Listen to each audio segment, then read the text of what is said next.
picture a grand English manor where a glittering literary dinner turns deadly. A sharp-tongued critic sips her wine and collapses, poisoned by cyanide. Miss Jane Marple, with her quiet knitting and razor-sharp mind, steps into a web of rivalry and secrets. The charming host hides a locked drawer. A poised novelist masks her motives, and a bitter rival's grudge points to guilt. As clues unravel, smudged glass, a threatening letter, Miss Marple sets a trap, exposing a desperate act of vengeance. In just 30 seconds, dive into the poisoned literary dinner, where every sip holds suspense and every secret could kill. Chapter 1. The Invitation. The late afternoon sun cast long shadows across the tidy lanes of St. Mary Mead, gilding the thatched roofs and rose gardens with a mellow glow. Miss Jane Marple, seated in her drawing-room, peered over her spectacles at an envelope that had arrived with the morning post. Its creamy paper and embossed crest spoke of wealth, and the elegant script bore the name of Sir Reginald Hawthorne, a retired publisher who had recently taken up residence at Thornfield Hall, a grand estate on the outskirts of the village. The invitation within requested her presence at a literary dinner, an event to celebrate the arts with a select group of guests. Evelyn Marsh, a novelist of some renown, Clara Beaumont, a critic whose pen was as feared as it was respected, and Lawrence Vale, an upstart author whose debut had stirred both admiration and envy. Miss Marple, though no devotee of modern literature, felt a flicker of curiosity. She had read of Evelyn Marsh's intricate novels, filled with brooding heroes and tangled motives, and had heard whispers of Clara Beaumont's ruthless reviews, which could make or break a writer's career. Lawrence Vale was less familiar, but village gossip, always a reliable source, spoke of his rivalry with Miss Marsh, fueled by a scathing critique from Miss Beaumont. Such a gathering, Miss Marple mused, was bound to simmer with tension, much like the church bazaar when Mrs. Price and Mrs. Denby vied for control of the cake stall. She accepted the invitation, her acceptance penned in her neat, spidery hand, and turned her thoughts to her wardrobe, settling on her black lace dress, unassuming, yet dignified. On the evening of the dinner, a crisp October breeze rustled the leaves as Miss Marple's hired car wound its way to Thornfield Hall. The manor loomed against the darkening sky, its mullioned windows aglow with candlelight, its stone facade softened by ivy. Sir Reginald greeted her at the door, his broad smile and polished manners betraying a hint of unease, like a host who knows his guests may not play nicely. "Miss Marple, how delightful," he said, ushering her into the oak-panelled hall. "Your presence adds such charm to our little gathering." The drawing-room was a study in elegance.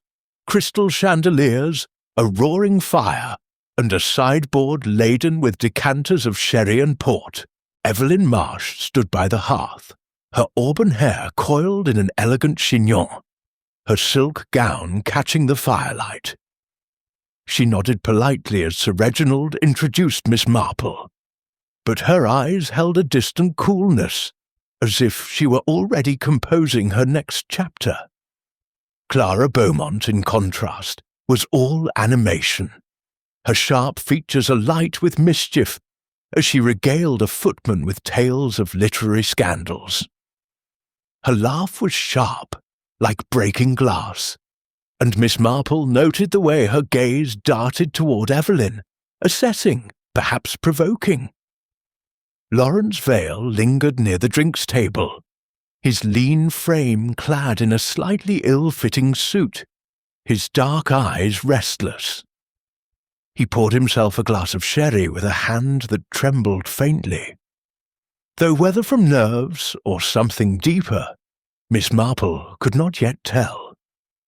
She took a seat in a velvet armchair, her knitting bag at her side, and began to work on a pale blue scarf, her needles clicking softly. To the untrained eye, she was merely an elderly spinster, absorbed in her craft, but her senses were attuned to every nuance.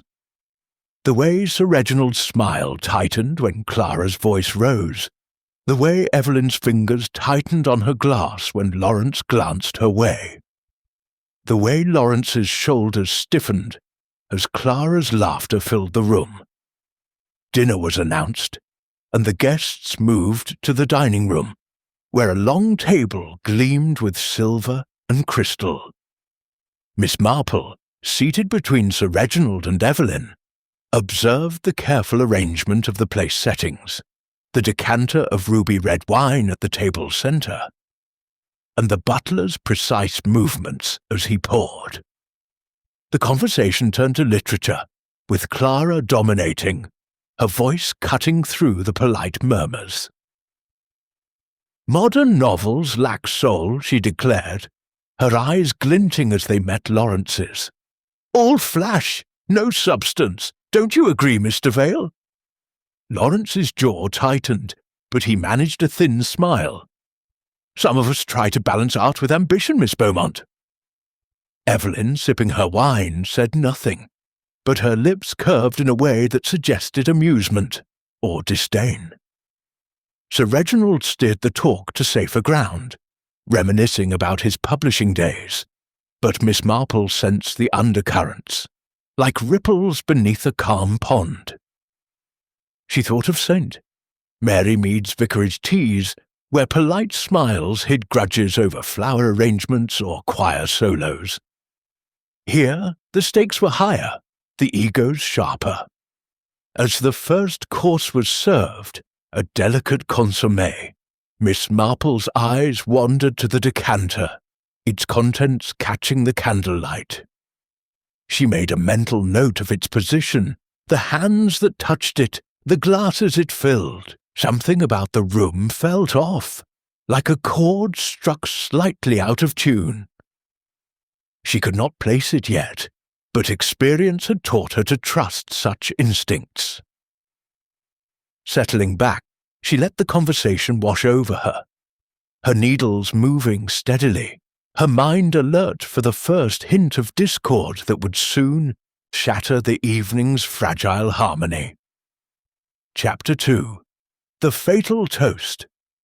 The dining room at Thornfield Hall glowed with the warmth of candlelight, its long mahogany table a stage for the evening's uneasy drama. Miss Jane Marple, seated between Sir Reginald Hawthorne and Evelyn Marsh, let her eyes drift over the scene, her knitting needles stilled for the moment in her lap. The crystal glasses sparkled, the silver cutlery gleamed, and the ruby-red wine in the central decanter seemed to pulse with a life of its own.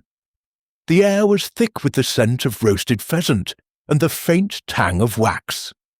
But beneath the elegance, Miss Marple sensed a current of discord, as palpable as the chill draught that slipped through the tall windows. Sir Reginald, at the head of the table, rose with a practised smile, his broad shoulders squared as if to bear the weight of the evening. His voice, rich and measured, carried the confidence of a man accustomed to command. "My dear friends," he began, lifting his glass, "tonight we gather to celebrate the written word, the art that binds us. To literature, to truth, and to the brilliance of our company." His eyes swept the table, lingering briefly on each guest. Evelyn Marsh, poised and enigmatic. Clara Beaumont, her sharp features alight with a predatory gleam. Lawrence Vale, whose dark gaze flickered with something unreadable. And Miss Marple herself, who offered a polite nod, her expression one of benign interest. The guests raised their glasses in response, the crystal catching the candlelight in prismatic flashes. Evelyn's movements were graceful, her fingers delicate on the stem of her glass, as if she were posing for a portrait. Lawrence, seated across from her, lifted his with a slight hesitation, his knuckles whitening for a moment before he relaxed. Clara Beaumont, however, was all exuberance, her glass thrust upward with a flourish that bordered on theatrical. "To truth indeed," she said, her voice cutting through the murmurs like a blade. "Though truth in literature is so often sacrificed for ego, don't you find, Mr. Vale?" Her smile was a challenge. Her eyes locked on Lawrence, who met her gaze with a tight-lipped nod. Miss Marple, sipping her wine sparingly, noted the exchange with the same quiet attention she gave to village squabbles over garden boundaries. Clara's words were a barb, and Lawrence's restraint suggested a man accustomed to swallowing his anger. She thought of young Tommy Pierce in Saint, Mary Mead, who had once thrown a stone through a window after a taunt too many. Passion, not calculation, had driven him. Was Lawrence's tension of the same impulsive sort, or something colder?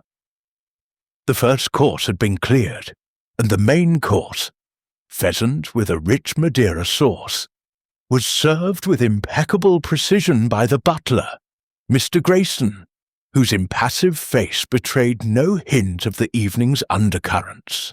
The conversation ebbed and flowed, with Sir Reginald steering it toward safer waters, the merits of Dickens versus Thackeray, the challenges of modern publishing. Evelyn contributed sparingly, her comments polished but distant, as if her mind were elsewhere. Clara, however, dominated, her voice rising with each pronouncement. "The modern novel," she declared, slicing her pheasant with surgical precision, "is too often a parade of vanity. Writers mistake sensation for substance, and readers suffer for it." Her eyes flicked toward Lawrence, who set down his fork with a faint clink. "Some of us," Lawrence replied, his tone measured but edged, "write to explore the human condition, not to court applause." Perhaps critics could learn to appreciate intent over execution. His words were calm, but Miss Marple noted the way his fingers drummed briefly on the tablecloth, a sign, she thought, of a man holding himself in check. Evelyn's lips curved in a faint smile, but she said nothing, her attention seemingly fixed on her plate. Sir Reginald laughed, a touch too heartily, and raised his glass again.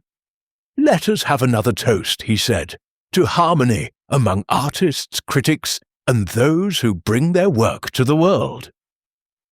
The guests complied, though Miss Marple observed the reluctance in Lawrence's movement, the way Clara's eyes narrowed as she lifted her glass, and the almost imperceptible pause in Evelyn's hand before she drank. It was then that the evening shattered. Clara Beaumont took a single sip of her wine, her lips parting in a smile that froze into a grimace. Her glass slipped from her fingers, crashing onto the table with a sound like a gunshot. The ruby liquid spread across the white damask, pooling like blood. Clara clutched at her throat, her eyes wide with terror, her breath coming in ragged gasps. "No!" she whispered, her voice a strangled croak. "No! It burns!" She swayed, her chair scraping against the floor, and then collapsed, her body crumpling in an ungainly heap, her face ashen, her lips tinged with an unnatural blue. For a moment, the room was silent, the only sound the crackle of the fire and the faint drip of spilled wine. Then chaos erupted.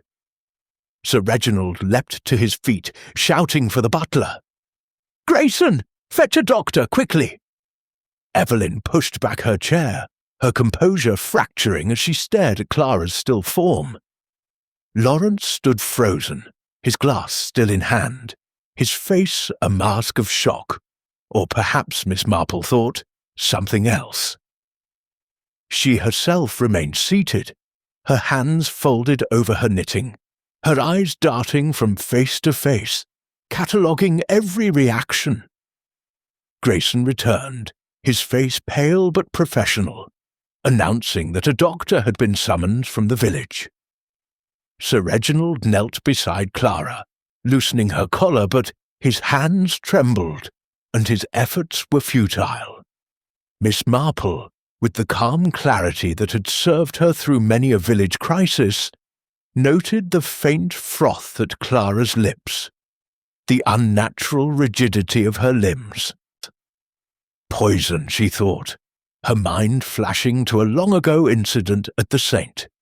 Mary Mead Women's Institute, where a mislabeled jar of preserves had caused a near tragedy. This, however, was no accident, she was certain of it.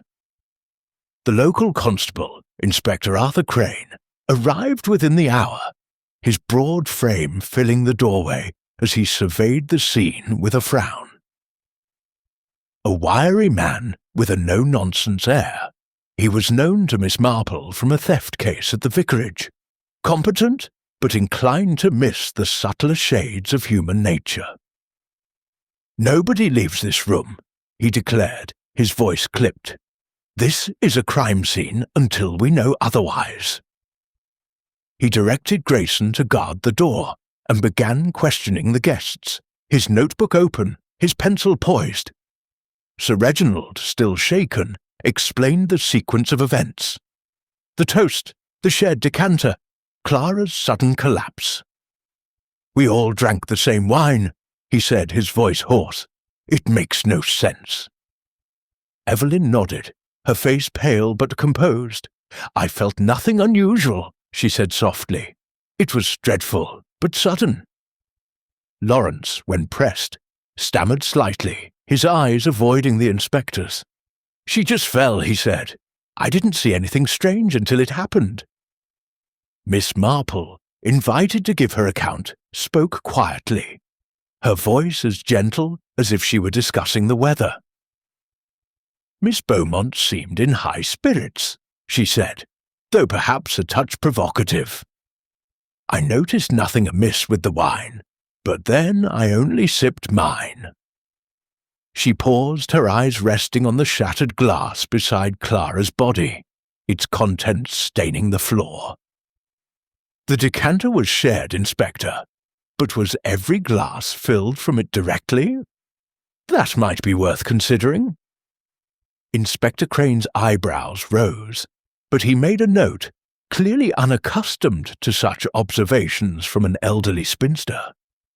He turned his attention to the physical evidence, ordering his men to secure the decanter and the remaining glasses. Miss Marple, however, was already reconstructing the scene in her mind. The decanter had been placed at the table's centre, accessible to all, but Clara's glass had been closest to her, handled only by Grayson, or so it seemed. Had someone else touched it? She recalled Lawrence's proximity to the drinks table before dinner, his nervous fidgeting, and Evelyn's deliberate adjustment of her shawl as she passed by. Sir Reginald, too, had overseen the table's arrangement, his hands busy with the decanter earlier. Opportunity, she knew, was as critical as motive in such cases. As the doctor arrived, a harried doctor, Simmons from the village, he confirmed what Miss Marple had suspected. "Cyanide, I'd wager," he said, his face grim as he examined Clara's body. "The symptoms are unmistakable. Rapid onset, respiratory distress, that faint almond-like smell. I'll need a full autopsy, but it's poison, no question." Inspector Crane's expression darkened, and he ordered the body removed with care, preserving the scene for further investigation. The guests were ushered to the drawing-room, where a fire still burned, casting flickering shadows on the walls. Sir Reginald poured brandy for those who wanted it, his hands steadier now, but his face drawn. Evelyn sat by the window, staring into the night, her fingers twisting a lace handkerchief. Lawrence paced, his footsteps muffled by the thick carpet, his eyes darting toward the door as if expecting an escape. Miss Marple, resuming her knitting, chose a corner seat where she could observe them all. The click of her needles was a soft counterpoint to the tension in the room, a rhythm that steadied her thoughts. She considered the dynamics she had witnessed. Clara's barbed comments had targeted Lawrence most directly, but Evelyn had not escaped her scrutiny, and Sir Reginald's publishing empire had surely felt the sting of her critiques. Motive was abundant. Clara's pen had been a weapon, wounding egos and careers alike. But the method, cyanide, swift and merciless, required both access and precision. The decanter was the obvious culprit, yet Miss Marple's instincts told her the poison had been more selective. Clara's glass, shattered on the floor, held the key. Had it been tampered with before the toast, or during the brief moment when all eyes were on Sir Reginald's speech? She recalled a similar case in St. Mary Mead years ago, when a poisoned cordial had been slipped into a glass at a garden party. The culprit had been a jealous suitor, his sleight of hand unnoticed in the crowd. Here, the setting was more intimate, the opportunities fewer. Grayson had filled the glasses, but Miss Marple remembered Lawrence handing Clara her glass during the toast, a gesture that seemed courteous at the time, but now struck her as deliberate. Evelyn's hesitation before drinking too lingered in her mind. Had it been fear or calculation? And Sir Reginald, so eager to keep the peace, had been closest to the decanter all evening. Each suspect, she thought, was like a thread in her knitting, tangled until pulled taut by the right question. Inspector Crane rejoined them, his face set in a scowl. "The decanter's been taken for testing," he said, "but it'll take time to confirm the poison source. I'll need statements from everyone, and no one leaves the hall until I say so." His tone brooked no argument, but Miss Marple caught the flicker of unease in his eyes. This was no simple theft or brawl. He was out of his depth, and he knew it. As the guests dispersed to their rooms under the watchful eye of a constable, Miss Marple lingered, her eyes resting on the dining-room doorway. The table, now cleared of its finery, seemed a silent witness to the crime.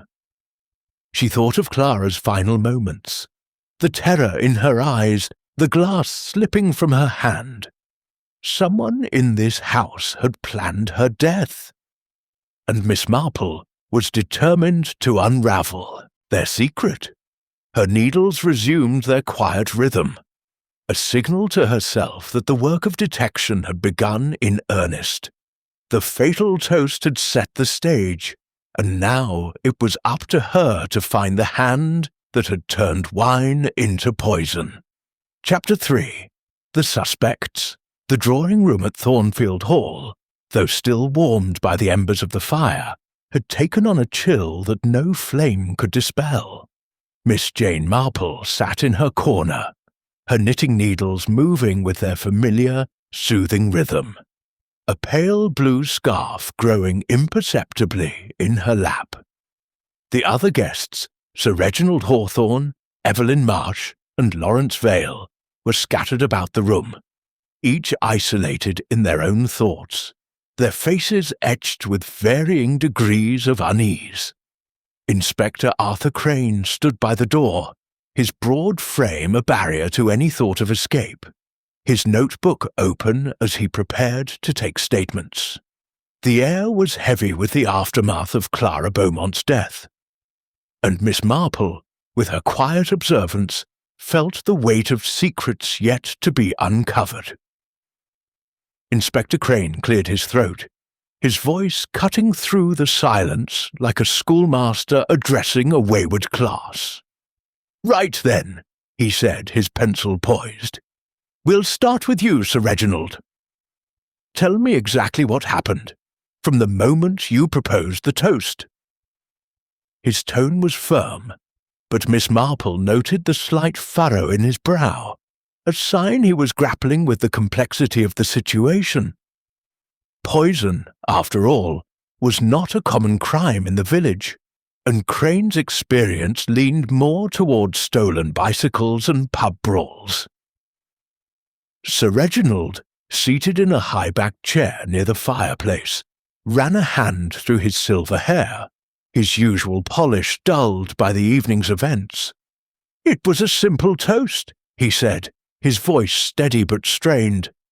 "I wanted to honour our gathering, the literary world we all serve. I poured the wine myself earlier, from a bottle in my cellar, and Grayson decanted it. We all drank from the same decanter. Myself, Miss Marsh, Mr. Vale, Miss Marple, and Miss Beaumont." His voice faltered on Clara's name, and he glanced at the floor, as if seeing her crumpled form anew. "I can't fathom how this happened. I've no enemies, Inspector, and certainly none who'd resort to such a thing." Miss Marple's needles paused briefly, her eyes resting on Sir Reginald's hands, which twisted a cufflink with unconscious agitation. She thought of Mr. Harrowby, the St. Mary Mead grocer, who had protested his innocence in a petty theft with similar fervour, only to be undone by a misplaced ledger.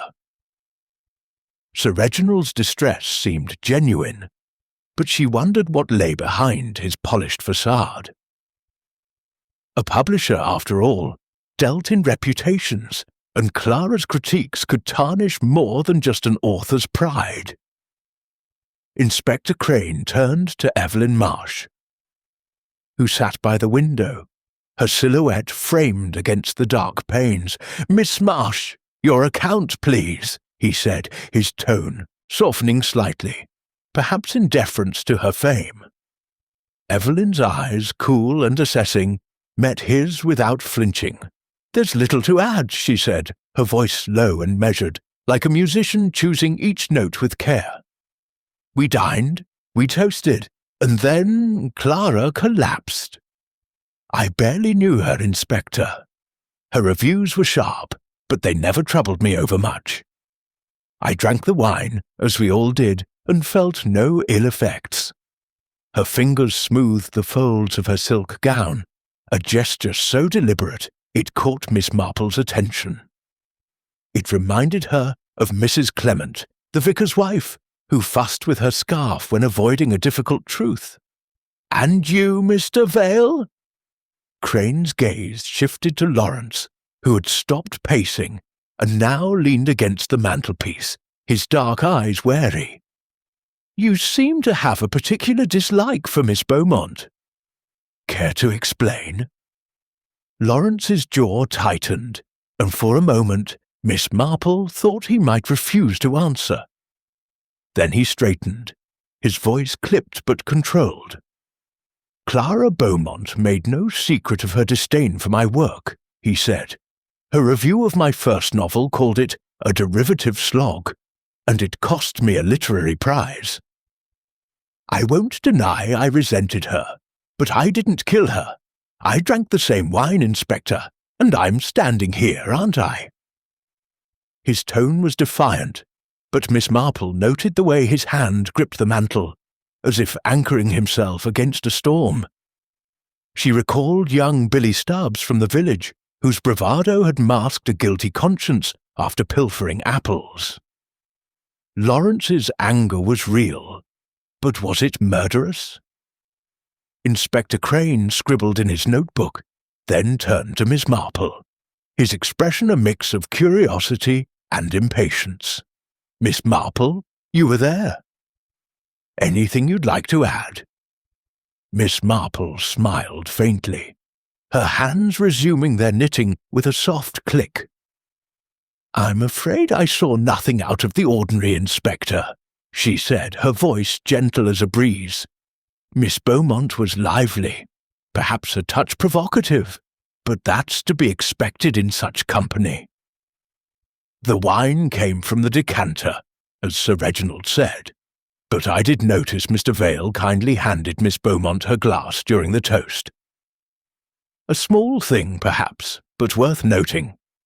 Her tone was mild, but her words landed like a pebble in a still pond, sending ripples through the room. Lawrence's head snapped up, his eyes narrowing. "I was being polite," he said quickly. "She was reaching for it, and I passed it to her." Nothing more. Evelyn's lips twitched, as if suppressing a smile, while Sir Reginald's brow furrowed, his fingers stilling on his cufflink. Inspector Crane made another note, his scepticism evident, but he moved on, directing Grayson to fetch the servants for questioning. The butler, Mr. Grayson, returned with the housekeeper, Mrs. Gibbs, and a young footman named Tom. Each confirmed they had no access to the decanter after it was placed on the table, though Mrs. Gibbs mentioned, with a hesitant glance at Sir Reginald, that the wine had been selected from the cellar that morning. "All proper, sir," she said, her hands twisting in her apron. "The bottle was sealed, and Mr." Grayson decanted it in the pantry. As always, Tom, barely out of his teens, nodded vigorously, his eyes wide with the thrill of being questioned in a murder case. Miss Marple listened, her mind turning over the details like a gardener inspecting soil. The decanter was the focus, but she suspected the poison had been more targeted. Cyanide, as Dr. Simmons had suggested, acted swiftly, and Clara's collapse had been immediate. Had the poison been in her glass alone? She thought of a saint, Mary Mead incident involving a poisoned teacup at a charity tea, where the culprit had slipped arsenic into a single cup during a distraction. Here, the toast had provided a moment of inattention, with all eyes on Sir Reginald. But who had the opportunity to tamper with Clara's glass?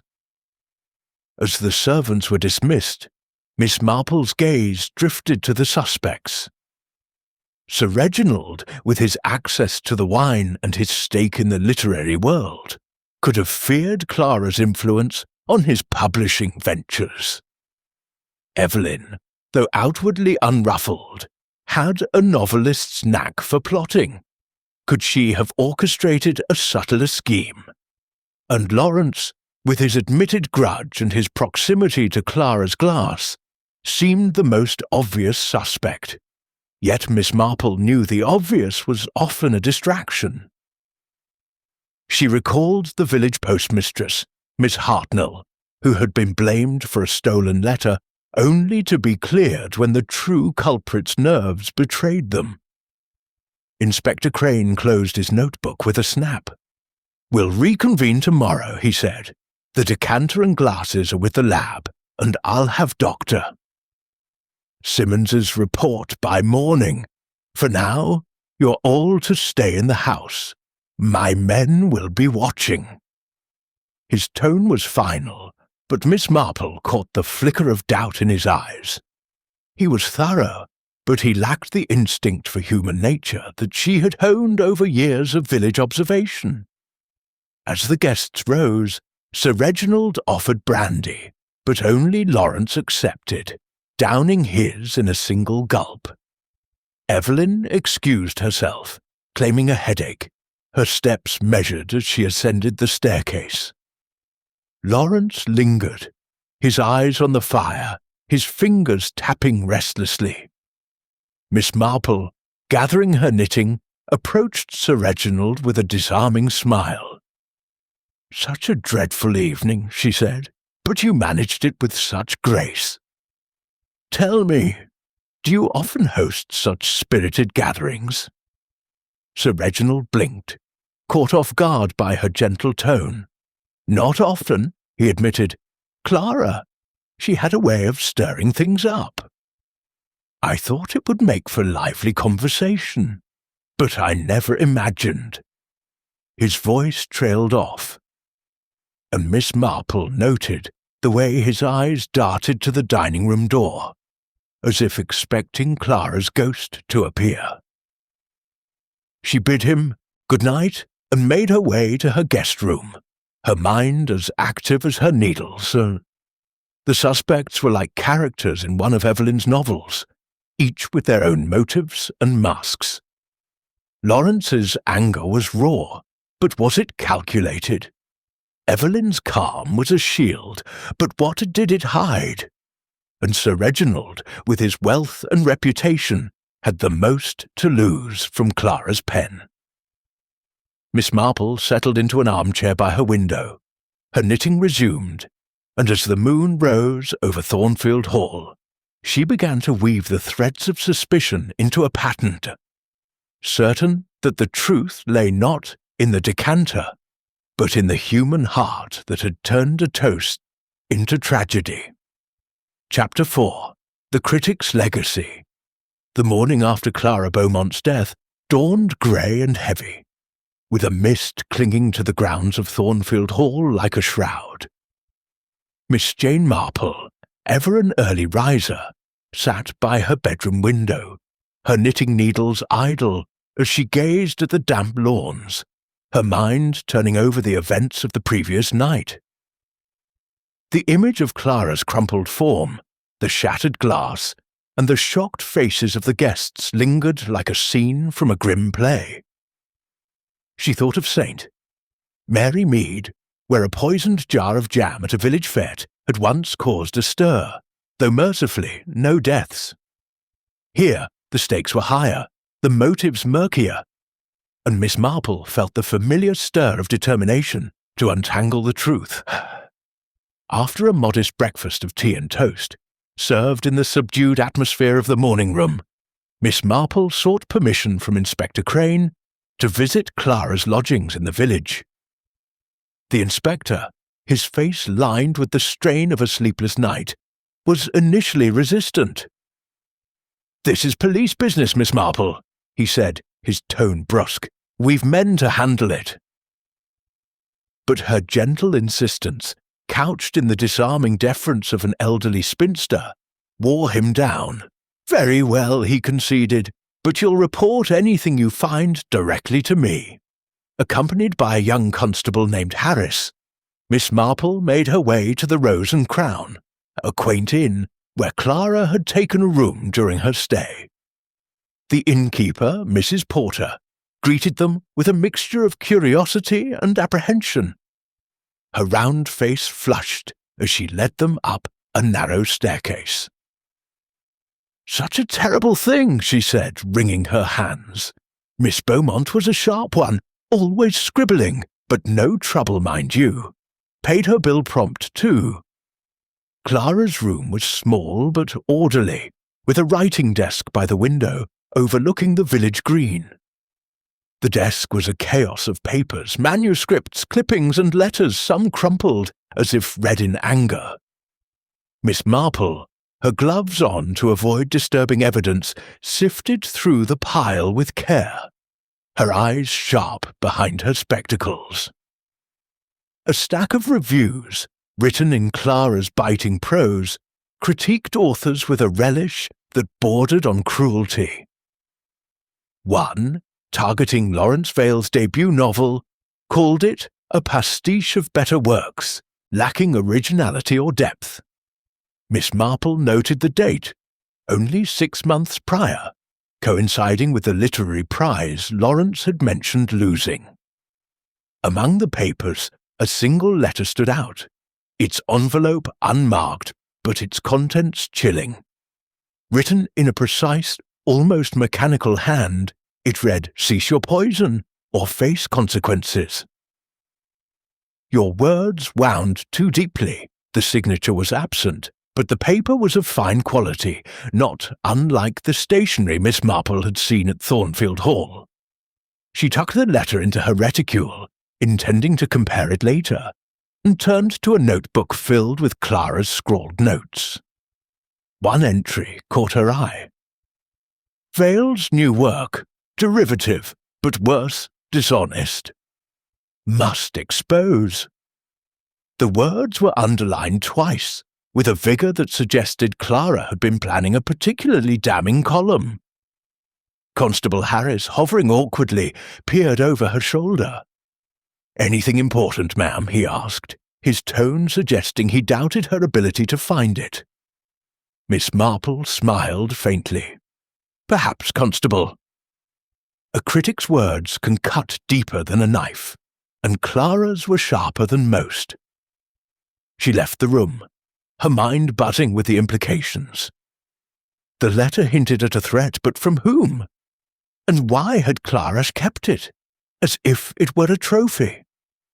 Back at Thornfield Hall, the atmosphere was strained, the guests confined to the house under Inspector Crane's orders. Miss Marple found Evelyn Marsh in the library, a cavernous room lined with leather-bound volumes, her auburn hair catching the light as she pored over a manuscript. "Revising, Miss Marsh?" Miss Marple asked, settling into a nearby armchair, her knitting resumed. Evelyn looked up, her expression guarded but polite. "Trying to distract myself," she said. "This tragedy has unsettled my focus." Her voice was smooth, but Miss Marple noted the slight tightening of her jaw.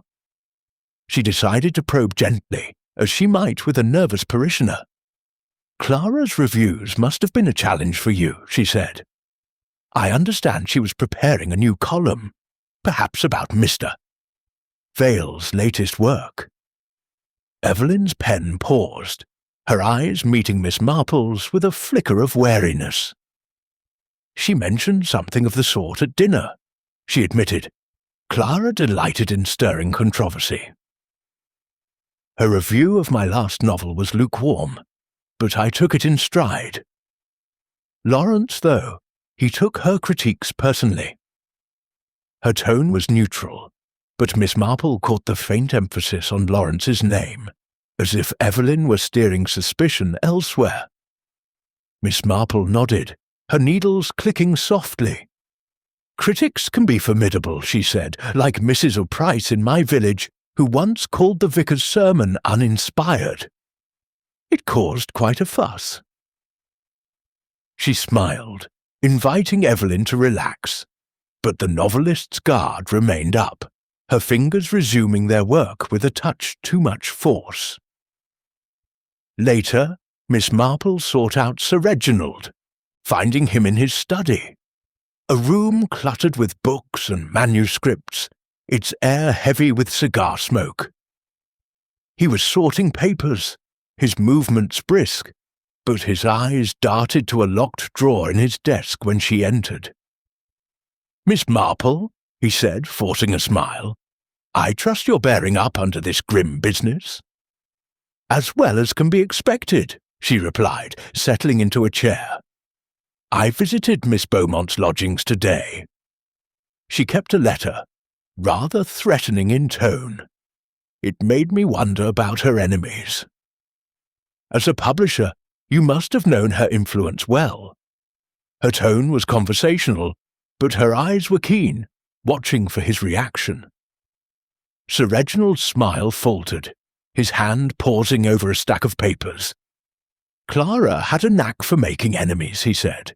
"Her reviews could ruin a book before it reached the shelves." "But I assure you, I had no quarrel with her. My business thrives on authors, not critics."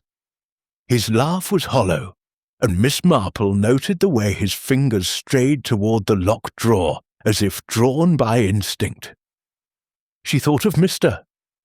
Grayson, the St. Mary Mead baker, who had hidden a gambling debt in a locked tin, his nervous gestures betraying him long before the truth emerged.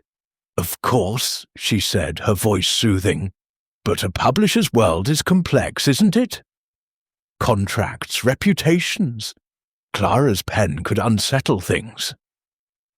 She left the comment hanging, her needles moving steadily, and Sir Reginald's silence was answer enough. As she left the study, Miss Marple's thoughts turned to Lawrence Vale. His open animosity toward Clara made him the obvious suspect, yet she knew from village experience that the most apparent culprit was often a distraction. She recalled the case of the missing church funds, where the loud-mouthed sexton had been blamed until a quieter parishioner's guilt was uncovered. Lawrence's anger was raw, but was it calculated enough for murder? The letter in her reticule suggested a mind more deliberate, one capable of crafting a warning before acting on it. In the hall, she encountered Mrs. Gibbs, the housekeeper, polishing a silver candelabrum with unnecessary vigour. "A terrible thing, ma'am," Mrs. Gibbs said, her eyes darting toward the dining room. Miss Beaumont was sharp-tongued. "But who'd do such a thing?" Miss Marple, sensing an opportunity, asked casually about the evening's preparations. Mrs. Gibbs hesitated, then admitted she had seen Lawrence near the drinks table before dinner, fussing with the glasses, though I thought he was just nervous-like. She also mentioned Evelyn passing by, adjusting her shawl in a way that seemed oddly careful. Miss Marple thanked her, her mind cataloguing the details. The drinks table, the glasses, the moment of the toast, each was a thread in the tapestry of the crime. She thought of Clara's notebook, its final entry about Lawrence's dishonest work. Had Clara uncovered something more than literary flaws? And the letter, with its precise hand, could it belong to someone in this house, someone who had planned Clara's silence long before the fatal toast? As she returned to her room, Miss Marple sat by the window, her knitting resumed, the pale blue scarf lengthening as her thoughts wove together. The critic's legacy was one of enemies and secrets, and somewhere in Clara's papers, or in the guarded glances of the suspects, lay the key to her death. Miss Marple's eyes narrowed, her mind as sharp as the needles in her hands. The truth, she knew, was like a knot in her wool, tricky but not impossible to unravel, given time and care. Chapter 5. The Decanter's Secret. The mist that had cloaked Thornfield Hall at dawn lingered into midday, wrapping the estate in a damp silence that seemed to mirror the unease within its walls. Miss Jane Marple, seated in the morning room with a cup of tea, gazed through the tall windows at the shrouded gardens, her knitting needles moving with their steady, almost hypnotic rhythm. The events of the previous night, Clara Beaumont's collapse, the shattered glass, the bitter tang of cyanide, played in her mind like a scene from one of Evelyn Marsh's novels, each detail a clue waiting to be unravelled. She thought of St. Mary Mead, where a poisoned bottle of cough syrup had once caused a stir at the chemist's shop, the culprit revealed by a careless smudge on the label. Here, the crime was more calculated, and Miss Marple's instincts told her the answer lay not in the grand gestures, but in the small overlooked traces. Inspector Arthur Crane strode into the room, his face set in a scowl that suggested little sleep and less progress. He carried a sheaf of papers, the preliminary findings from the police laboratory, and addressed the gathered guests, Sir Reginald Hawthorne, Evelyn Marsh, Lawrence Vale, and Miss Marple, with a brusque nod. "The decanter's been tested," he announced, his voice clipped. "Cyanide, as doctor." Simmons suspected. Enough to kill in moments, mixed into the wine.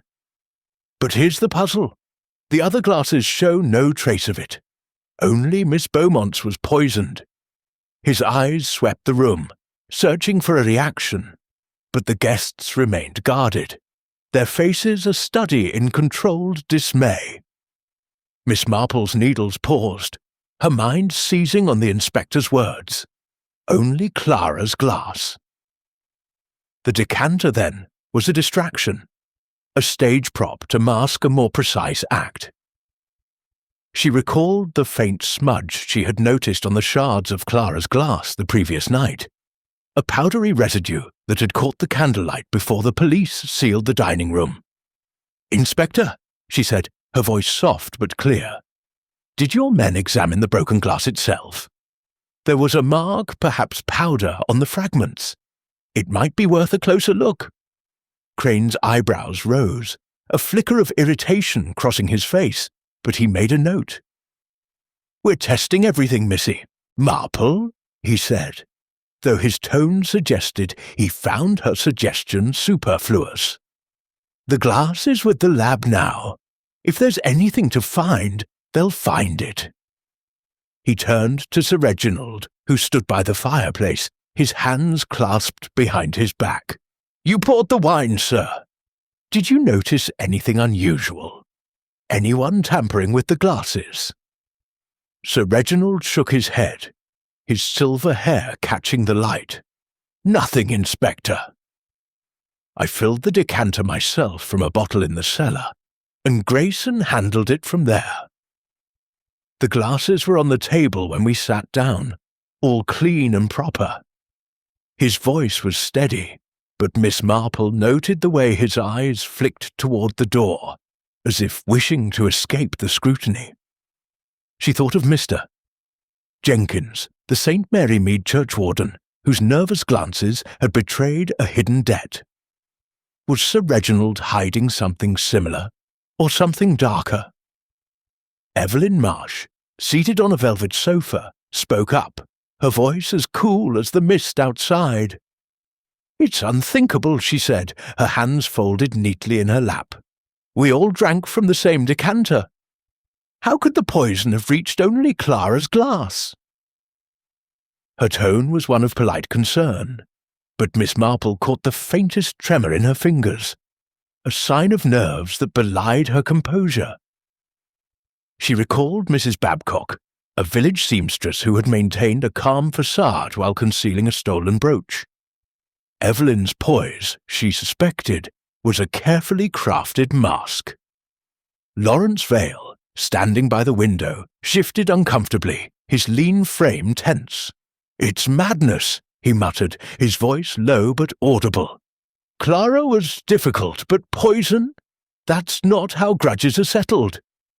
His eyes met Miss Marple's for a moment, then darted away, as if he feared her quiet gaze could see too much. She noted his unease, remembering young Tommy Pierce, who had fidgeted under questioning after breaking a window. Lawrence's agitation suggested guilt, but of what kind?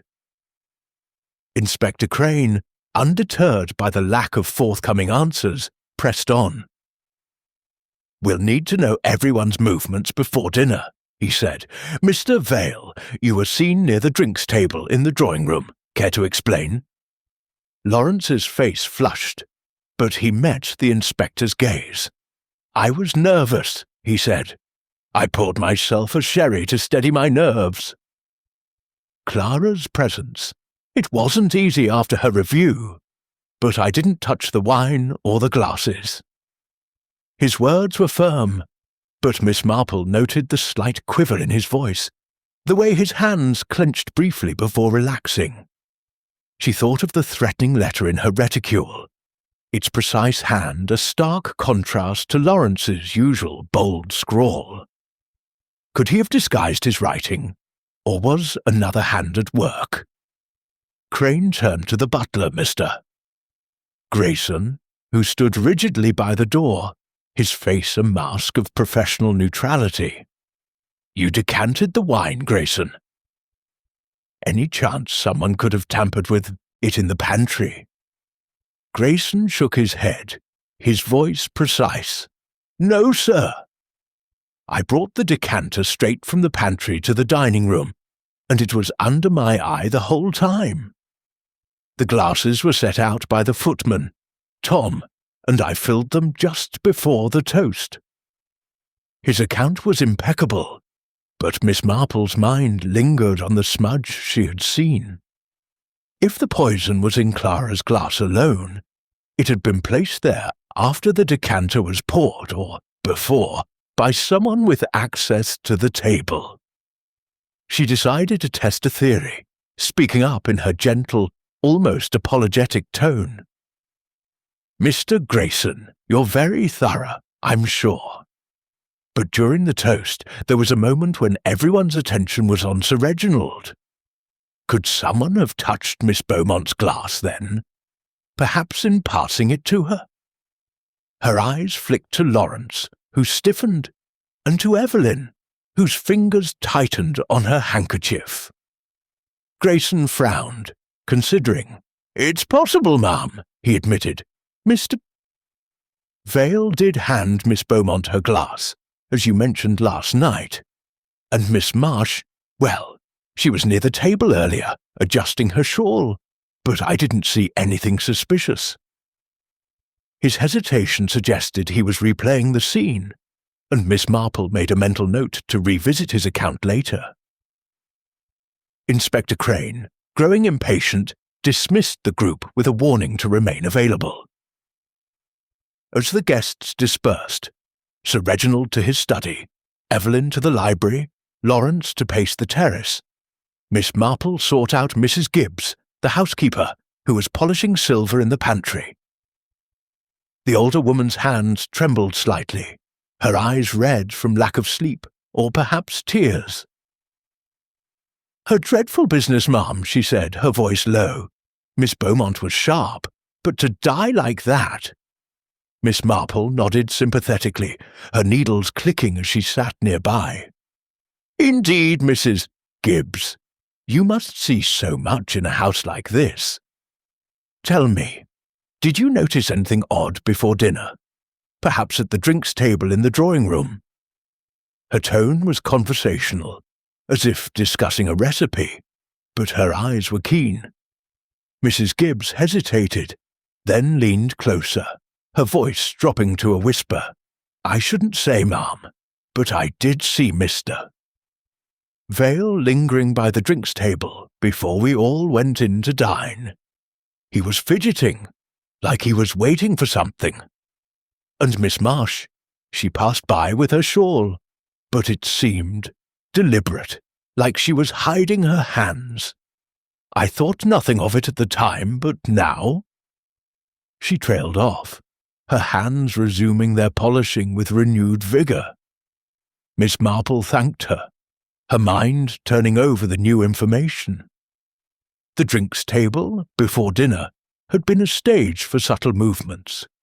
Lawrence's nervous presence, Evelyn's careful shawl adjustment.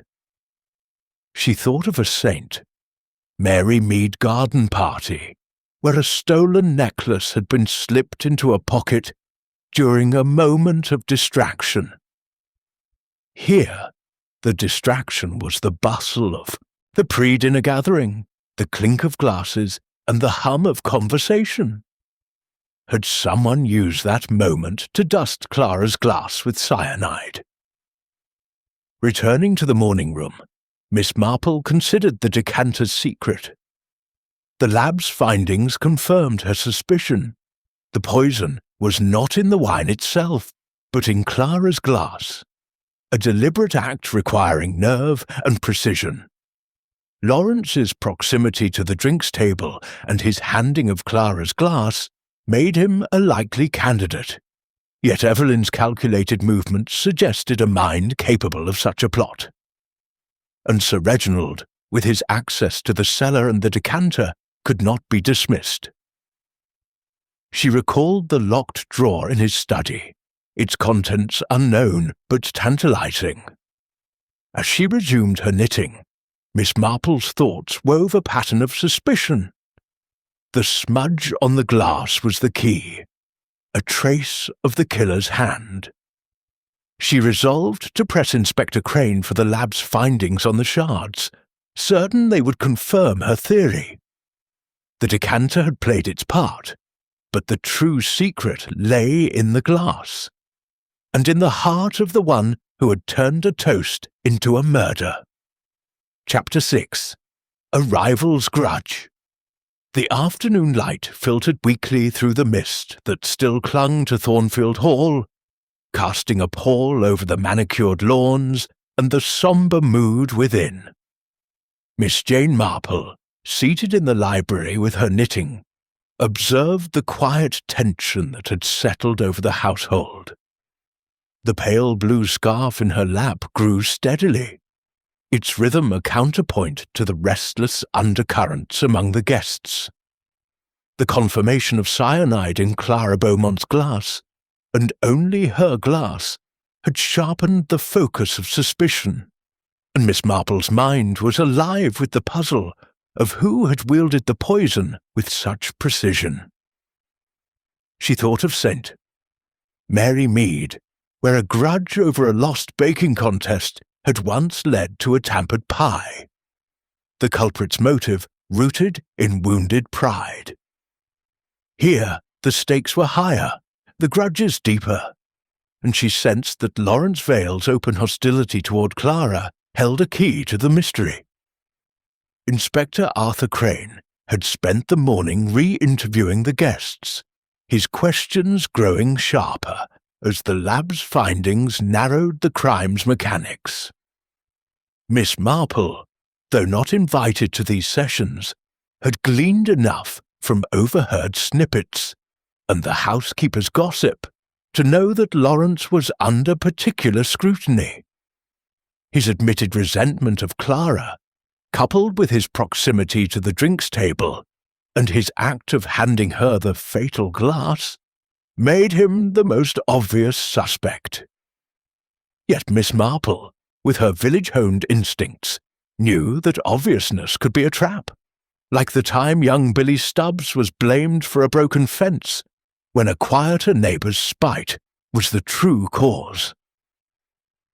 She found Lawrence on the terrace, his lean frame hunched against the chill as he smoked a cigarette, the ember glowing faintly in the mist.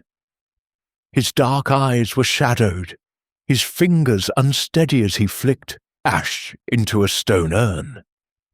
Miss Marple approached with her usual disarming air, her knitting bag slung over her arm. "A chilly day, Mr. Vale," she said, her voice gentle as she settled onto a nearby bench. "You seem troubled." "I suppose Miss Beaumont's death weighs heavily, especially given your differences." Lawrence's head snapped up, his gaze wary, but softened by her mild tone. "Differences?" he said, his voice edged with bitterness. "That's putting it kindly, Miss Marple." Clara Beaumont was a venomous harpy. Her review of my first novel cost me a literary award and a year's worth of sales. She called my work a shallow imitation, and the critics followed her lead like sheep. He exhaled a plume of smoke, his hand trembling slightly. "But I didn't kill her." "I'm not that kind of man." Miss Marple's needles clicked softly, her eyes never leaving his face. "Of course not," she said soothingly, as she might to a nervous parishioner. "Though resentment can fester, can't it?" In my village, a farmer once sabotaged a rival's crops over a lost prize. Not murder, mind you, but passion can drive us to surprising acts. Her tone was conversational, but her words were a gentle probe, testing the depth of his anger. Lawrence stubbed out his cigarette, his jaw tight. "I won't lie, I hated her. But poison? That's not my way. I'd have fought her with words, not cyanide." His voice cracked, and Miss Marple noted the raw emotion in his eyes. Like a boy caught in a lie, he desperately wished to believe. She thought of the threatening letter in her reticule, its precise hand a contrast to Lawrence's usual bold scrawl. Could he have crafted it, or was it another's work? "Tell me, Mr. Vale," she said, her tone still mild. "You studied chemistry at university, didn't you? I recall you mentioning it at dinner. Something about experiments with pigments for your writing." She paused, letting the question hang, her needles moving steadily. Lawrence's eyes narrowed, But he nodded. Yes, years ago. I dabbled in chemistry before turning to novels. Pigments, reactions, that sort of thing. But I haven't touched a lab since his voice was defensive, and Miss Marple noted the way his hands clenched, as if bracing for an accusation. She recalled a saint, Mary Mead chemist's assistant, who had once used his knowledge to tamper with a rival's prescription, his expertise making the act all too easy. Lawrence's background, she thought, gave him the means, if not yet the proven intent. She changed tack, her voice softening further. You were kind to hand Miss Beaumont her glass during the toast. A gentlemanly gesture, though perhaps unwise, given the circumstances. Her eyes met his, and she saw a flicker of panic, quickly masked. I was just being polite, he said too quickly. She was reaching for it and I helped. That's all. He turned away, lighting another cigarette, his movements jerky. Miss Marple made a mental note of his unease, filing it alongside Mrs. Gibbs's observation of his lingering near the drinks table. The pieces were aligning, but they lacked a final shape. Leaving Lawrence to his brooding, Miss Marple sought out Evelyn Marsh, who was in the conservatory, surrounded by potted ferns and the faint scent of damp earth. Evelyn sat with a book. Though her eyes were fixed on the misty glass walls, her expression distant. Miss Marple, she said, looking up with a faint smile, you're indefatigable, aren't you? Most would be rattled by last night's horror. Miss Marple settled opposite her, her knitting resuming its rhythm. One grows accustomed to shocks in a village, Miss Marsh, she said. Feuds over flower shows or choir solos can be surprisingly fierce. Clara's reviews, I imagine, stirred similar passions in your world. Her tone was light, but her eyes were sharp, watching for any crack in Evelyn's polished facade. Evelyn's smile tightened, her fingers brushing the edge of her book. Clara was a force, she said. Her critiques could wound, but I learned to weather them. My last novel received a tepid review. Competent but uninspired, she called it. I didn't lose sleep over it. Her voice was smooth, but Miss Marple caught the slight stiffening of her posture, as if guarding a secret. She thought of Mrs. Clement, the vicar's wife, whose calm demeanour had hidden a fear of scandal until a gentle question had unravelled her. Clara's notebook mentioned a forthcoming column, Miss Marple said, her tone still conversational. Something about Mr. Vale's new work being dishonest. That must have worried him, don't you think? She watched Evelyn closely, noting the way her fingers paused on the book's pages, a fleeting hesitation. Lawrence was sensitive to criticism, Evelyn said, her voice carefully neutral. Clara's column would have stung, no doubt. But she targeted many of us. It was her nature. Her eyes met Miss Marple's, and for a moment there was a spark of something, defiance, perhaps, or fear. Miss Marple filed it away, her mind turning to Evelyn's own opportunity at the drinks table, her shawl's careful adjustment as noted by Mrs. Gibbs. As she left the conservatory, Miss Marple reflected on the grudges at play. Lawrence's was overt, fueled by Clara's public attack on his career, and his chemical knowledge gave him the means to act. Yet Evelyn's cool detachment intrigued her more. A novelist, after all, was a master of plots, capable of weaving a murder as intricate as a story. She thought of a saint, Mary Mead seamstress, who had once sabotaged a rival's gown with subtle stitches, her calm smile hiding her intent. Was Evelyn's poise a similar mask? Back in her room, Miss Marple examined the threatening letter again. Its precise hand, a nagging puzzle. She compared it to a sample of Lawrence's writing, a note he had scribbled for the butler, obtained through Mrs. Gibbs's discreet assistance. The bold, looping style was markedly different, but Miss Marple knew handwriting could be disguised.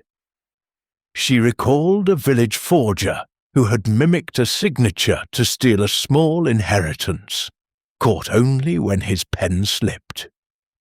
Had Lawrence crafted the letter to throw suspicion elsewhere, or was another hand at work? As evening approached, Miss Marple joined the guests for a tense tea in the drawing-room. Sir Reginald, his usual charm subdued, spoke little, his eyes straying to the locked drawer in his study, visible through the open door. Evelyn maintained her composure, sipping tea with delicate precision, while Lawrence sat apart, his fingers tapping restlessly.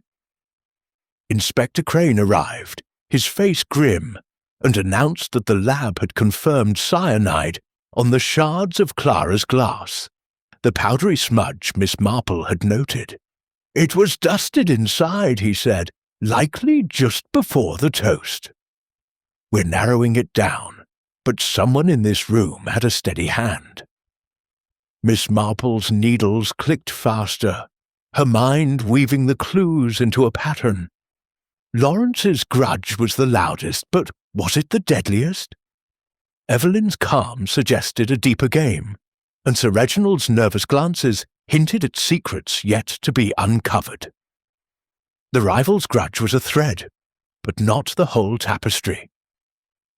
She resolved to watch them all closely, certain that the next slip, a word, a glance, a gesture, would bring her closer to the truth. Chapter 7. The Host's Burden.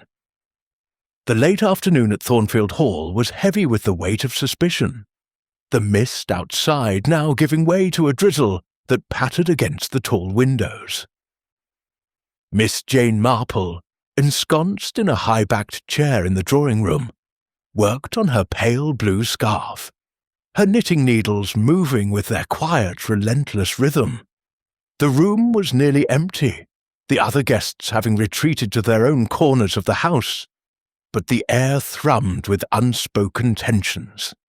The confirmation of cyanide in Clara Beaumont's glass had sharpened the focus of the investigation, and Miss Marple's mind was busy weaving the threads of motive and opportunity into a clearer pattern. She thought of St. Mary Mead, where a squire's hidden debts had once led to a desperate act of theft, his polished exterior cracking under scrutiny. Here, Sir Reginald Hawthorne, the genial host, was beginning to show similar signs of strain, and Miss Marple sensed his burden was more than mere shock at a guest's murder. Sir Reginald had been elusive since Inspector Crane's latest announcement, his usual charm replaced by a distracted air. Miss Marple had observed him earlier, slipping into his study with a furtive glance, his hand brushing a small key in his pocket. The locked drawer in his desk, which she had noticed the previous day, lingered in her thoughts, its contents a tantalizing mystery. She recalled a village baker, Mr. Grayson, whose locked tin had hidden evidence of a gambling habit, revealed only when a neighbour's curiosity prompted a closer look. Determined to probe further, Miss Marple rose, her knitting tucked into her bag, and made her way to the study under the pretence of borrowing a book. The study was a haven of dark wood and leather, its shelves groaning with volumes of literature and publishing records. Sir Reginald stood by the window, staring out at the rain-slicked lawns, his broad shoulders hunched as if bearing an invisible weight. He turned at her approach, his smile forced but courteous. "Miss Marple," he said, his voice a touch too hearty, "come to escape the gloom with a good book." "I've plenty to choose from, indeed, Sir Reginald," she replied, her tone light as she scanned the shelves. "Though I confess I'm more curious about the world of publishing. It must be a heavy burden, managing authors and critics like Miss Beaumont. Her reviews could unsettle many." I imagine her eyes, soft but piercing, met his, and she noted the slight tightening of his jaw.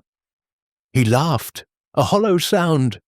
"Clara was a force, no doubt," he said, moving to his desk and adjusting a stack of papers.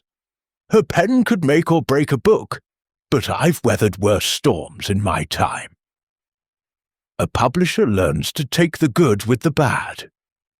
His hand strayed toward the locked drawer, then withdrew, as if caught in a guilty reflex.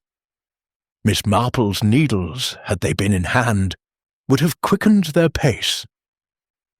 She stepped closer to the shelves, feigning interest in a volume of Dickens. "In my village," she said, "we once had a squire who seemed the soul of generosity, but he hid debts that nearly ruined him. Secrets can weigh heavily, can't they? Especially when someone like Clara might expose them." Her tone was gentle, almost musing, but her words were a delicate probe, testing the cracks in his composure. Sir Reginald's smile faltered, his eyes darting to the drawer before returning to her. "Secrets?" he said, his voice a shade too sharp. "I've no secrets, Miss Marple. My business is open, my accounts clear. Clara and I had a professional disagreement once. Some nonsense about royalties, but it was settled long ago." He busied himself with a paperweight, his fingers restless, and Miss Marple noted the faint sheen of perspiration on his brow, despite the cool room. She nodded, as if satisfied, and selected a book at random. "Of course," she said, "though it's curious how small disputes can fester, isn't it? Like a neighbour's quarrel over a hedge, it can grow out of all proportion." She thanked him and left, her mind alight with the certainty that the locked drawer held something significant. A financial dispute with Clara, however minor Sir Reginald claimed, could provide a motive, especially if her reviews threatened his reputation or his empire. Later, Miss Marple sought out Mrs. Gibbs, the housekeeper, whom she found in the linen room, folding sheets with a vigour that suggested she was working off her nerves. "Mrs. Gibbs," Miss Marple said, settling onto a stool with her knitting, "you must know this house better than anyone. Tell me, does Sir Reginald often lock his study drawer? I noticed he seemed rather protective of it." Mrs. Gibbs glanced up, her hands pausing. "He's particular about his study, ma'am," she said, her voice low. "That drawer's been locked for weeks, ever since he had a row with a business partner in London.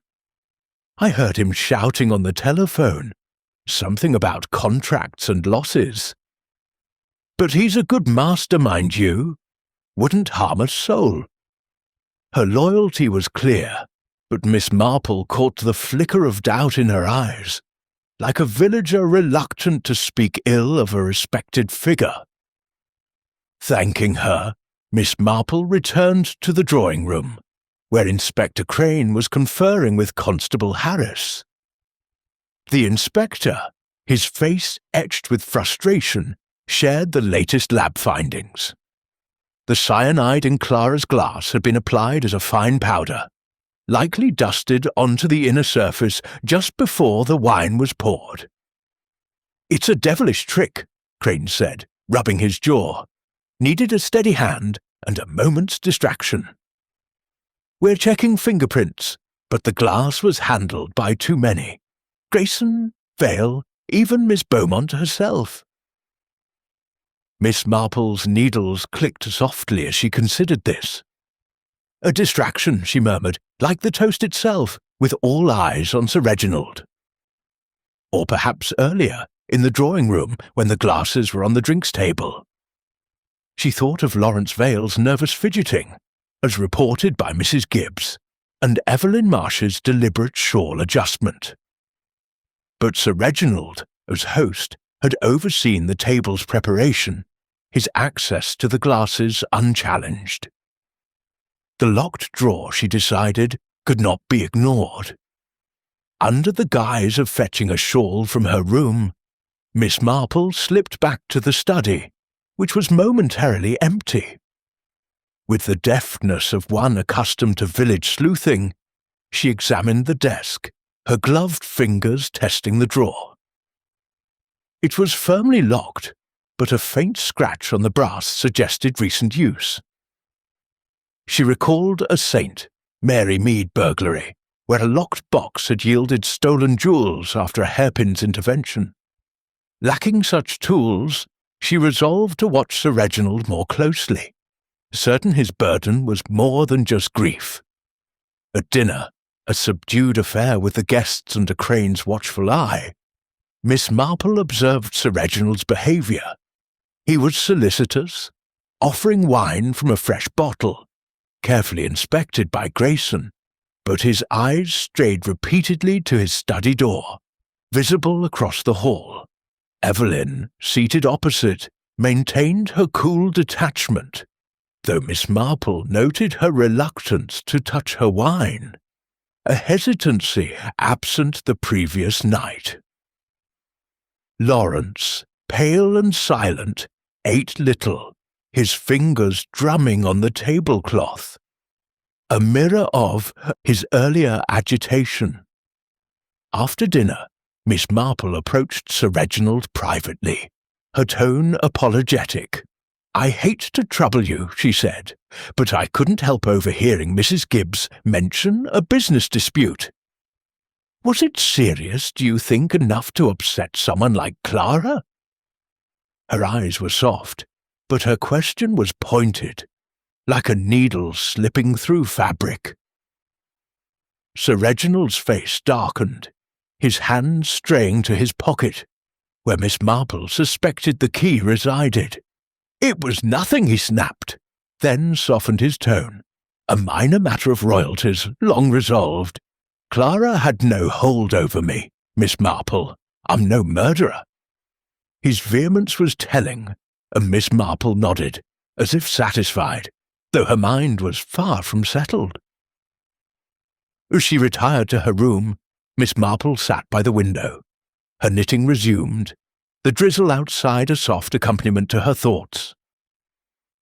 Sir Reginald's burden, financial or reputational, could have driven him to silence Clara, whose reviews might have exposed a weakness in his empire. The locked drawer, she was certain, held a clue, perhaps a document or even a vial of the poison itself.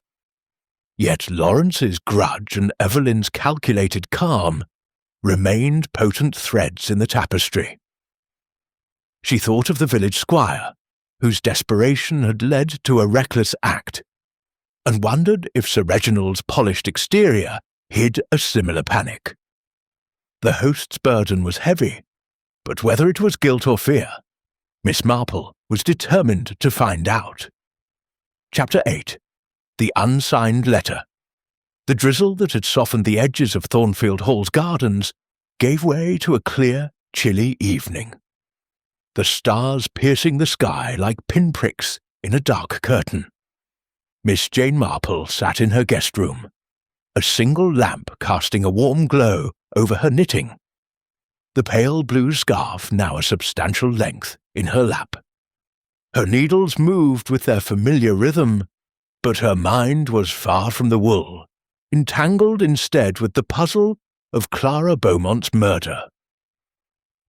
The unsigned letter tucked safely in her reticule was a nagging presence, its precise, almost mechanical handwriting a stark contrast to the emotional chaos of the crime. She thought of St. Mary Mead, where a forged note had once unravelled a village scandal, the culprit's careful script betraying a calculated mind.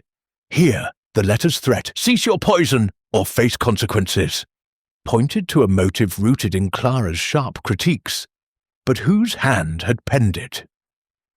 Miss Marple's thoughts returned to the suspects. Lawrence Vale, with his raw anger and chemical knowledge, Evelyn Marsh, whose cool demeanour masked a novelist's knack for plotting, and Sir Reginald Hawthorne, whose nervous glances at his locked drawer suggested secrets beyond a publisher's usual concerns. The letter she suspected was a key to identifying the killer, but its authorship remained elusive. To confirm her suspicions, she needed to compare its handwriting to that of the guests at Derry, task requiring both tact and opportunity. The next morning, Miss Marple joined the guests for a strange breakfast in the morning room, where the clink of china was the loudest sound. Inspector Arthur Crane had left for the village to review the lab's latest findings, leaving Constable Harris to keep watch, his youthful earnestness no match for the undercurrents in the room.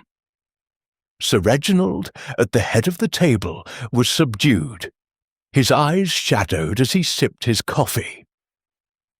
Evelyn, poised as ever, buttered her toast with deliberate care, while Lawrence, his appetite absent, pushed his plate away, his fingers tapping a restless rhythm. Miss Marple, seizing the moment, turned to Sir Reginald with a disarming smile. "I wonder, Sir Reginald," she said, her voice gentle, "if I might trouble you for a pen and paper. I'd like to jot down a few thoughts for my knitting circle back in St. Mary Mead. They do love a good story." Her request was innocuous, but her eyes were sharp, noting his reaction. Sir Reginald hesitated, then nodded, rising to fetch a notepad from a sideboard. As he scribbled a quick note to direct the butler, Miss Marple glimpsed his handwriting, neat with a slight flourish, but not quite the mechanical precision of the letter. She thanked him, tucking the note into her reticule for later comparison. Next, she turned to Evelyn, who sat nearby. "Miss Marsh," she said, "your novels are so beautifully crafted. Do you ever write by hand, or is it all typewriters these days? I'd love to see a sample of your script. Purely for curiosity, you understand?" Evelyn's smile was polite but guarded, her eyes narrowing slightly. "I use a typewriter mostly," she said, "but I do jot notes by hand." She obliged, writing a brief dedication on a napkin, "To Miss Marple, with regards," and passed it over. The script was elegant, flowing, with a feminine curve that bore little resemblance to the letter's stark lines. Miss Marple thanked her, her mind noting the contrast but wary of deception. A novelist, after all, could mimic any style, much like the saint. Mary Mead, postmistress, who had forged a letter to deflect suspicion. Lawrence proved trickier. He was withdrawn, his eyes fixed on the window, and Miss Marple knew a direct approach might spook him. Instead, she enlisted Mrs. Gibbs, the housekeeper, whose loyalty to the household was tempered by a gossip's curiosity. "Mrs. Gibbs," Miss Marple said later, finding her in the pantry, "I wonder if you might have seen any notes Mr. Vale has written? Perhaps a message for the staff. I'm trying to understand his character, you see, for my own peace of mind." Mrs. Gibbs, polishing a silver tray, nodded eagerly. "He left a note for Grayson yesterday, ma'am, about wanting his coat pressed. I kept it, case it was needed." She produced a crumpled slip from her apron, and Miss Marple examined it discreetly. Lawrence's handwriting was bold, almost aggressive, with heavy strokes that clashed with the letter's precision. Yet she recalled a village forger who had practiced a false script to perfection, caught only when a smudged ink blot betrayed him. Could Lawrence have disguised his hand? To broaden her search, Miss Marple visited the hall's guest book, a leather-bound volume in the entrance hall where visitors often left their names. Flipping through its pages, she found entries from each suspect: Sir Reginald's flourish, Evelyn's elegance, and Lawrence's bold scrawl. But one entry, from a month prior, caught her eye. A guest named L. Vernon, whose hand was strikingly similar to the letters, with the same mechanical precision. The name was unfamiliar, but the timing coincided with Lawrence's first visit to Thornfield Hall, as Mrs. Gibbs had mentioned. Had he signed under a pseudonym, testing his disguise? Armed with this clue, Miss Marple sought out Lawrence in the library, where he sat with a book he wasn't reading, his fingers drumming on the armrest. "Mr. Vale," she said, settling opposite him. Her knitting resumed. "I found a curious letter among Miss Beaumont's papers, warning her to stop her critiques. The handwriting was quite distinctive. You wouldn't know anything about it, would you?" Her tone was mild, but her eyes were steady, watching for his reaction. Lawrence's face paled, his fingers stilling. "A letter?" he said, his voice hoarse. I wrote something like that once, in a fit of anger, but I never sent it. She must have found a draft somehow." He met her gaze, his eyes pleading. "I swear, Miss Marple, it was just words. I didn't mean for her to die." His admission was raw, but Miss Marple noted the tremor in his voice, the way his hands clenched as if bracing for judgment. She produced the letter from her reticule, holding it just out of reach. "This letter, Mr. Vale, was in her possession. If you didn't send it, how did it come to be there? And the handwriting, quite different from your usual style, but perhaps not beyond your skill." Her question was gentle, but it landed like a stone, and Lawrence's eyes widened, a flicker of panic crossing his face. "I don't know how she got it," he insisted, his voice rising. "I wrote it months ago, after her review, but I tore it up. Someone must have salvaged it or copied it." His words stumbled, and Miss Marple thought of a saint. Mary Mead Youth, who had denied stealing a bicycle, his story unravelling under gentle pressure. Lawrence's denial was fervent, but the letter's presence in Clara's room suggested a deeper game. She thanked him and left, her mind turning over the possibilities. If Lawrence had written the letter but not sent it, someone else had ensured Clara received it, perhaps to cast suspicion on him. Or had he sent it after all? His denial a desperate lie. The guest book's L. Vernon entry gnawed at her, its similarity to the letter too striking to ignore. She resolved to share her findings with Inspector Crane, though she suspected he would dismiss the handwriting as circumstantial without harder evidence. At tea, the guests gathered under the constable's watchful eye, the atmosphere brittle. Sir Reginald's hand strayed to his pocket, where Miss Marple knew the key to his drawer resided. Evelyn's composure was flawless, but her eyes flicked to Lawrence with a hint of curiosity, as if gauging his guilt. Lawrence, pale and silent, avoided her gaze, his fingers restless. Miss Marple, sipping her tea, thought of the letter's precise hand, the cyanide's careful application, and the locked drawer's secret. The unsigned letter was a thread, but whether it led to Lawrence or another, she was determined to follow it to the truth. Chapter 9. The Trap. The clear evening had given way to a crisp morning at Thornfield Hall, the sun casting long shadows across the Dukeist lawns. Miss Jane Marple, ever attuned to the rhythms of human nature, sensed that the threads of suspicion were drawing tighter around the suspects. The unsigned letter, with its chilling warning, had pointed her toward Lawrence Vale, yet doubts lingered like the faint mist in the hollows. She thought of St. Mary Mead, where a staged confrontation at a village meeting had once coaxed a confession from a reluctant thief. Here, in this grander setting, a similar trap might jolt the truth from hiding. With quiet determination, she approached Inspector Arthur Crane in the morning room, her knitting bag at her side. "Inspector," she said, her voice soft but insistent, "I wonder if a reenactment of the dinner might be in order." People often reveal themselves in the repetition of events, don't you find? A gesture, a glance, it could illuminate much.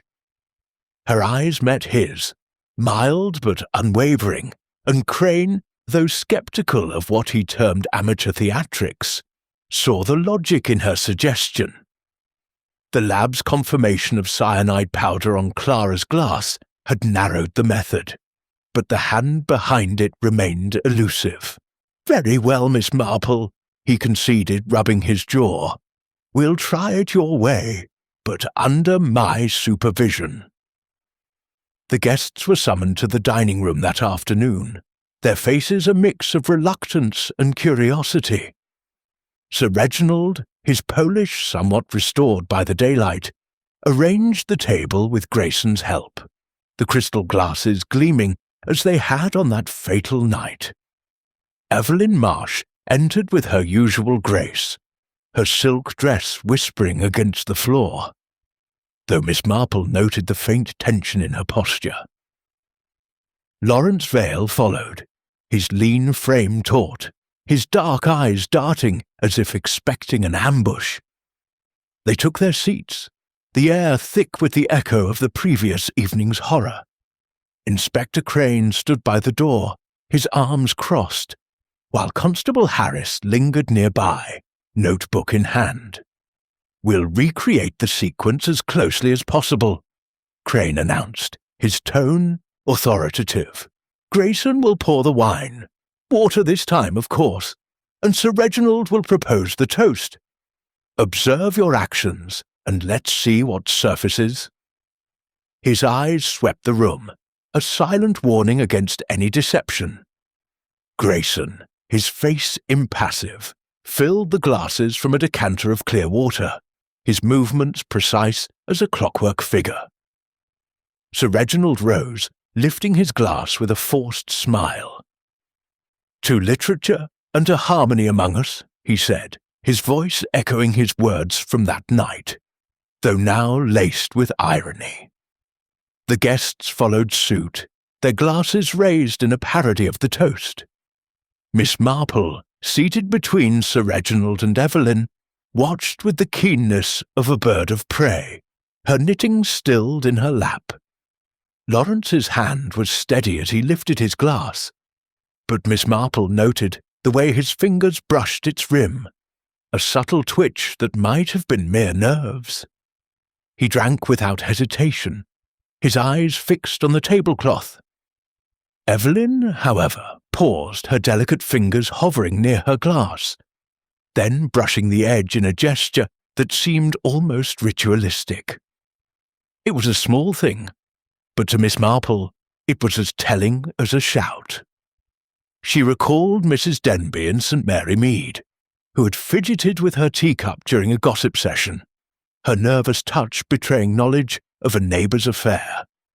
Evelyn's brush of the rim, was it a memory of dusting poison, or simply anxiety? The reenactment concluded without incident, the glasses set down with a soft clink. Inspector Crane stepped forward, his expression unreadable. "Anything jog your memories?" he asked, his gaze lingering on Lawrence. The young author shook his head, his voice tight. "Nothing new, Inspector." It was just as I remembered. Evelyn nodded agreement, her composure intact, while Sir Reginald mopped his brow with a handkerchief, his relief palpable.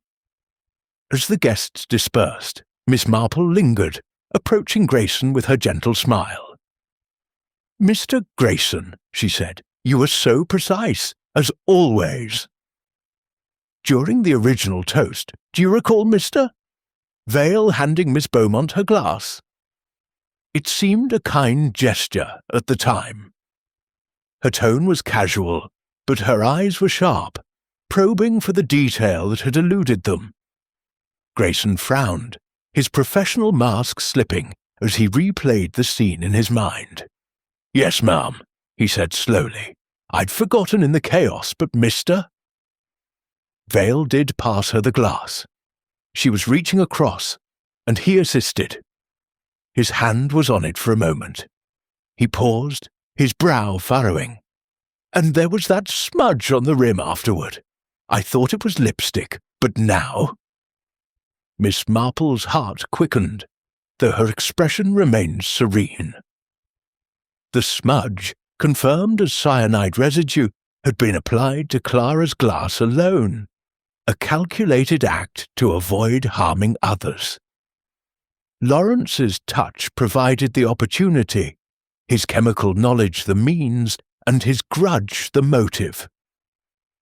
Yet Evelyn's hesitant brush during the Kyugi reenactment nagged at her, a discordant note in the symphony of clues.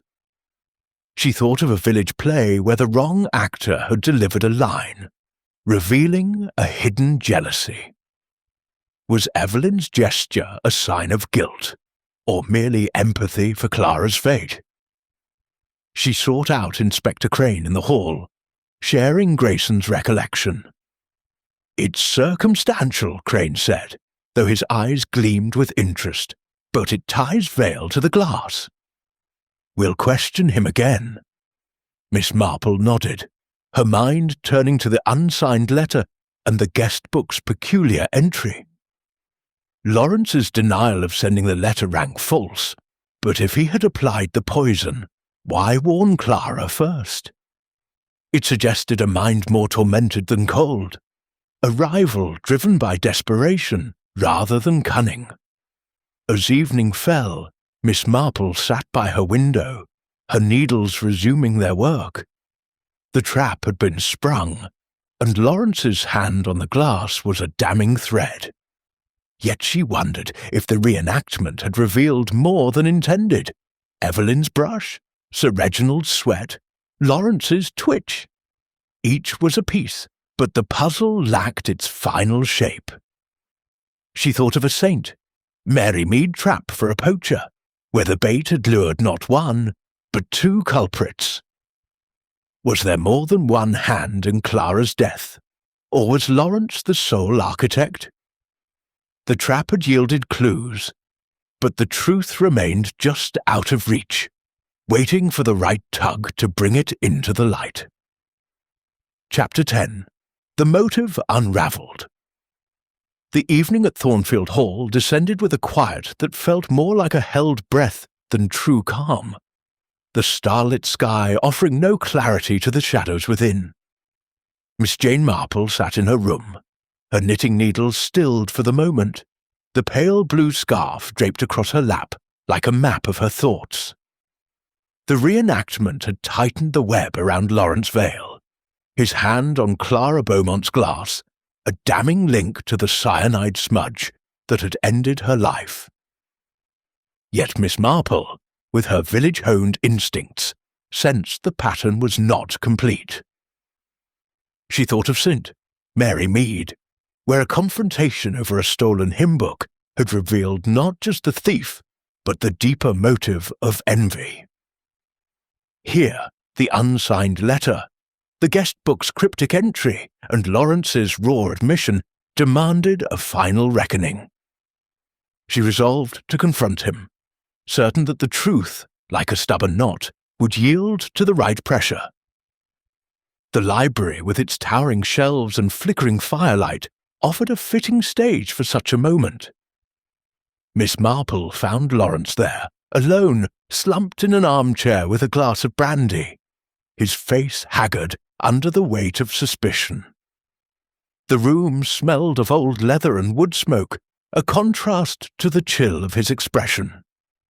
She settled opposite him, her knitting bag at her side, her demeanour as gentle as if she were discussing village gossip.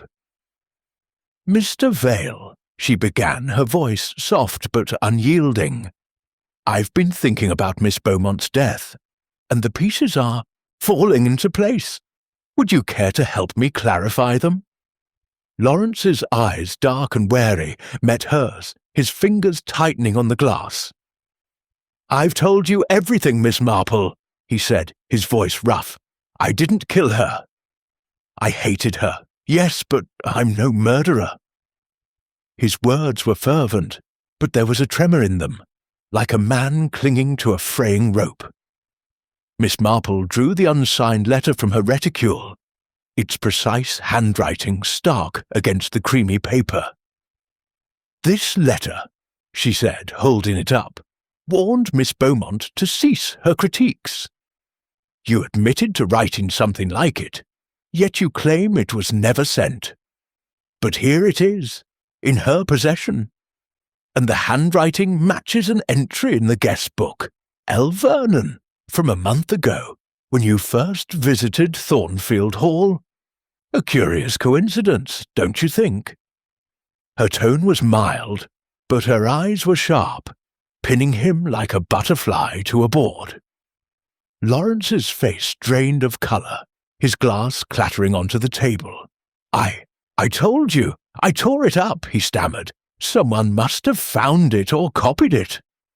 I don't know how she got it." His voice rose, but Miss Marple noted the desperation in his eyes, the way his hands clenched as if to hold back a flood. She leaned forward, her voice softening further, as if coaxing a confession from a wayward child. "Mr. Vale, you were seen near the drinks table before dinner, and you handed Miss Beaumont her glass during the toast. The cyanide was dusted inside it, a precise act that required knowledge, perhaps of chemistry, which you studied. And Clara's notebook mentioned your new work as dishonest. That must have stung, knowing her review could ruin you." She paused, letting the words settle, her gaze steady. "In my village, a young man once broke a rival's plough in anger, thinking it would solve his troubles. But such acts rarely end as planned." Lawrence's shoulders slumped, his hands covering his face. For a moment, silence hung heavy, broken only by the crackle of the fire. Then, in a voice barely above a whisper, he spoke. "I couldn't let her destroy me again," he said, his words trembling. "Her first review cost me everything, an award, my reputation. When I heard she was planning another, calling my work dishonest, I panicked. I had some cyanide left from an old chemistry set, kept as a memento. I thought just a little to make her ill, to stop her writing for a while." He looked up, his eyes glistening with tears. "I didn't mean for her to die, Miss Marple. I dusted the glass, yes, but I didn't know it would kill her so quickly." Miss Marple's expression remained gentle, though her heart ached at the confession. She thought of a saint, Mary Mead lad who had poisoned a neighbour's dog in a fit of spite, only to weep when it died. Lawrence's act was graver, but the torment in his voice was real. "And the letter?" she asked quietly. "You sent it, didn't you?" He nodded, his voice breaking. "I wrote it under a false name, Vernon, to scare her. I thought it would make her back off. But she kept it, as if she knew it was me. I never meant for it to come to this." His hands shook, and he buried his face again, the weight of his guilt crushing him. Miss Marple sat back, her needles resuming their click, a steady anchor in the storm of his confession. Lawrence's motive, fears of ruin, fueled by Clara's relentless critiques, was clear, and his opportunity, confirmed by Grayson's recollection, sealed the case. The cyanide, a relic of his chemical past, had been his weapon, applied with a desperate hand.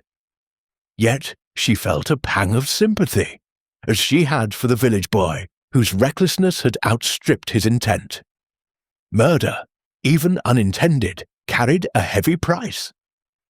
She rose, her movements deliberate. "You must tell Inspector Crane," she said, her voice firm but kind. "The truth will come out, Mr. Vale, and it's better from you than another." She left him in the library, his head bowed, and sought out Crane, who was in the hall reviewing notes with Constable Harris. "Inspector," she said, her tone calm but urgent, "Mr. Vale has something to tell you. I believe he's ready to confess." She recounted the conversation, detailing the letter, the guestbook entry, and Lawrence's admission of dusting the glass with cyanide. Crane's eyes widened, a mix of surprise and grudging respect. "You've a knack for this, Miss Marple," he said, striding toward the library, Harris in tow. Miss Marple returned to her room, her knitting resumed, the firelight casting soft shadows. Lawrence's confession had unravelled the motive, but she pondered the other suspects. Evelyn's hesitant gesture during the reenactment, Sir Reginald's locked drawer, were they mere distractions, or hints of deeper secrets? She thought of a saint, Mary Mead case, where a confession had masked a second culprit, a silent partner in the crime. For now, Lawrence's guilt was clear, but Miss Marple's instincts urged her to keep watching, lest another thread lay hidden in the tapestry of Thornfield Hall. Chapter 11. The Aftermath. The morning following Lawrence Vale's confession brought a deceptive calm to Thornfield Hall, as if the house itself exhaled after the storm of revelation. The sun, breaking through the last wisps of mist, bathed the estate in a golden light, but the warmth did little to dispel the chill of Clara Beaumont's death. Miss Jane Marple sat in the morning room, her knitting needles clicking softly, the pale blue scarf now nearing completion. Her thoughts, however, were far from finished, turning over the events that had culminated in Lawrence's arrest. She thought of Saint Mary Mead, where the confession of a pilfered silver spoon had restored peace to the vicarage, yet left lingering questions about the thief's accomplices. Here, Lawrence's guilt seemed certain, but Miss Marple's instincts, honed by years of village observation, whispered that the tapestry of the crime might hold one final thread. Inspector Arthur Crane had acted swiftly after Miss Marple's revelation, taking Lawrence into custody with a quiet efficiency that belied the gravity of the moment. The young author, his defiance crumbled, had been led away by Constable Harris, his head bowed, his confession a weight he could no longer bear.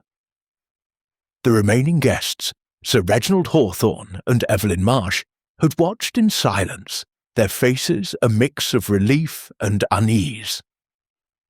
Miss Marple, observing from her corner, noted Sir Reginald's forced smile, his hand straying to the pocket where she knew the key to his locked drawer resided.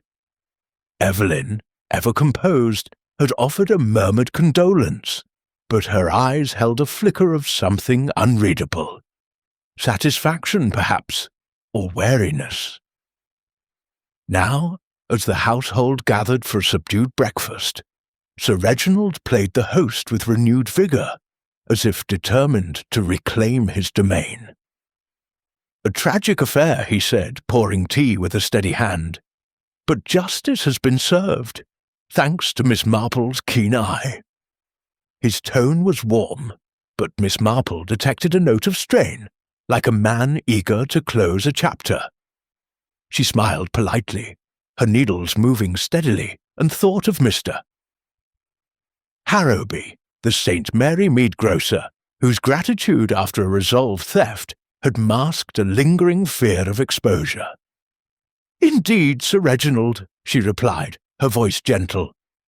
"It's a relief to know the truth, though poor Mr.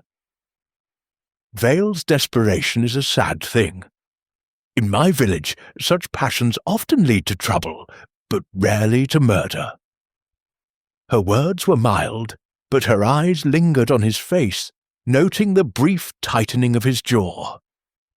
The locked drawer, she suspected, still held a secret, though whether it bore on Clara's death remained unclear.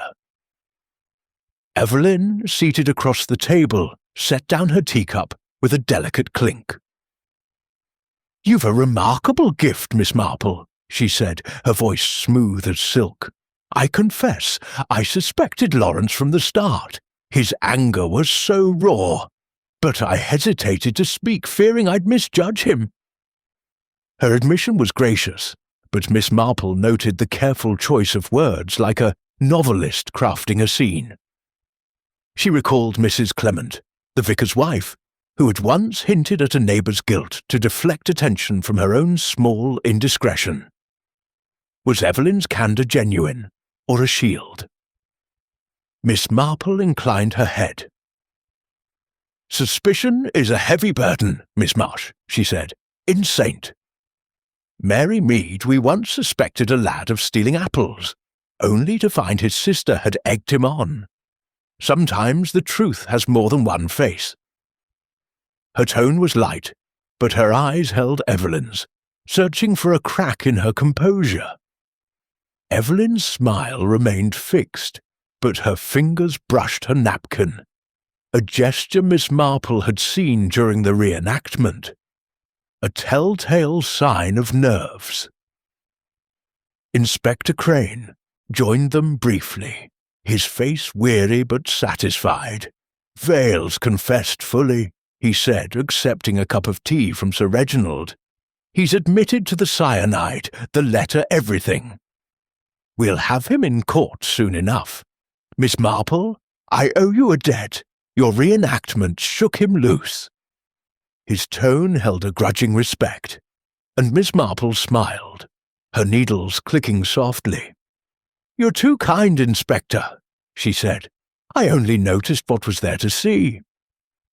Like a dropped stitch in knitting, the truth often shows itself if you look closely. She paused, her eyes drifting to Sir Reginald, who was refilling his cup with unnecessary care. "Though I wonder, Sir Reginald, about that locked drawer in your study. You seemed so protective of it. Just to publish his papers, I suppose?" Her question was gentle, almost an afterthought, but it landed like a pebble in still water. Sir Reginald's hand froze, tea spilling slightly onto the saucer. "Papers, yes," he said quickly, recovering his smile. "Contracts, nothing more. A man in my position must be cautious." His voice was smooth, but Miss Marple noted the flush creeping up his neck, a mirror of Mr. Jenkins, the churchwarden, when questioned about a hidden debt. She nodded, as if satisfied, but her mind filed the reaction away. As breakfast ended, Evelyn excused herself, claiming a need to work on her manuscript, her steps measured as she left the room. Sir Reginald busied himself with the Morning Post, his eyes avoiding Miss Marple's. She lingered, speaking briefly with Mrs. Gibbs, who was clearing the table. "Mrs. Gibbs," she said softly, "has Sir Reginald seemed himself since the tragedy? He's been so kind, but perhaps a bit preoccupied?" The housekeeper hesitated, her hands twisting a cloth. "He's been out of sorts, ma'am," she admitted. "That drawer, he's checked it twice a day since Miss Beaumont arrived. I thought it was business, but now—" Her voice trailed off, and Miss Marple thanked her, her suspicions deepening. The drawer, she was certain, held something tied to Clara, perhaps a financial secret her reviews could have exposed. Later, Miss Marple found Inspector Crane in the hall, preparing to depart for the village. "Inspector," she said, "Mr. Vale's confession is clear, but I wonder if you've looked into Sir Reginald's affairs. A publisher's world is full of secrets, and Clara's pen might have threatened more than egos." Her tone was deferential, but her eyes were sharp, and Crane nodded, making a note. "I'll have a look," he said, "and I'll owe you that tea in Saint. Mary Mead, Miss Marple, you've a knack for this." He smiled, a rare warmth breaking through his usual brusqueness, and Miss Marple inclined her head, knowing he'd likely forget the promise. As she returned to her room, her knitting resumed. Miss Marple reflected on the aftermath. Lawrence's guilt was settled, his motive and means laid bare. Yet Sir Reginald's locked drawer and Evelyn's guarded glances lingered in her mind, like a village mystery where the obvious culprit hid a deeper truth. She thought of a saint, Mary Mead case, where a confessed thief had shielded a partner, and wondered if Lawrence's desperation had been nudged by another's hand. For now, she would return to her garden and her knitting, but her eyes would remain open, ready for the next whisper of discord to unravel. Chapter 12. Reflections by the Fire. The train from Thornfield Hall chugged steadily through the autumn countryside, its rhythm a soothing counterpoint to the turmoil Miss Jane Marple had left behind. She sat by the window, her knitting needles clicking softly, the pale blue scarf now complete and folded neatly in her lap. The golden hues of the fields, dotted with the first fallen leaves, reminded her of Saint Mary Mead, where the familiar comforts of her garden and cottage awaited. Yet her mind lingered on the events at Thornfield Hall, the poisoned glass, and Lawrence Vale's tearful confession, each detail a thread in a tapestry now largely woven. She thought of her village, where a simple dispute over a flower show prize had once revealed a web of envy and deceit, and saw parallels in the literary world's sharper, deadlier rivalries. Back in St. Mary Mead, Miss Marple settled into her drawing room, the fire crackling cheerfully in the grate, casting dancing shadows on the walls. Her teapot steamed gently, and a plate of scones, courtesy of her neighbour Mrs. Price, sat untouched on the table. She took up her knitting again, beginning a new project, a soft grey shawl, as her thoughts returned to Clara Beaumont's death. Lawrence's confession had been the key, his desperation to silence Clara's damning review, a motive as old as pride itself. The cyanide, dusted with a trembling hand, had been meant to sicken, not kill, but the result was no less tragic. Miss Marple sighed, her needles moving steadily, recalling a saint, Mary Mead lad who had set a trap for a rival's chickens, only to weep when one died. Yet the case was not entirely closed in her mind. Sir Reginald Hawthorne's locked drawer with its tantalizing secret remained a loose thread. His nervous glances, his quick dismissal of a financial dispute with Clara, suggested a man guarding more than just contracts. She thought of Mr. Jenkins, the churchwarden, whose locked tin had hidden gambling debts until a village busybody's persistence uncovered them. Had Sir Reginald feared Clara's pen could expose a scandal, perhaps a failing venture, or a misstep in his publishing empire? Miss Marple had mentioned the drawer to Inspector Crane, and she trusted he would pursue it, though she doubted he would share the outcome. Policemen, she knew, were rarely as communicative as village gossips. Evelyn Marsh, too, lingered in her thoughts. The novelist's cool composure, her hesitant brush of the glass during the reenactment, hinted at a mind accustomed to crafting intricate plots. Had she known more than she let on? perhaps sensing Lawrence's intent, but choosing silence to protect her own interests? Miss Marple recalled Mrs. Clement, who had once withheld a neighbour's secret to avoid a parish scandal, her calm masking a deeper calculation. Evelyn's guarded glances at Lawrence suggested she had suspected his guilt, yet her silence was a choice, one Miss Marple could not fully fathom. She sipped her tea, the warmth spreading through her, and reflected on the human frailties that had fueled the tragedy. Clara's sharp tongue, Lawrence's wounded pride, Sir Reginald's hidden burdens, Evelyn's careful detachment, each was a mirror of the petty jealousies and rivalries that bubbled beneath St. Marymead's surface. A harsh word at a Women's Institute meeting, a slight over a garden fence, could fester as surely as a critic's review, though rarely with such deadly consequences. Miss Marple's needles paused, her eyes on the fire, seeing in its flames the flicker of human passion that so often led to ruin. The village clock chimed softly, marking the hour, and Miss Marple's thoughts turned to the upcoming fete, where new dramas would surely unfold.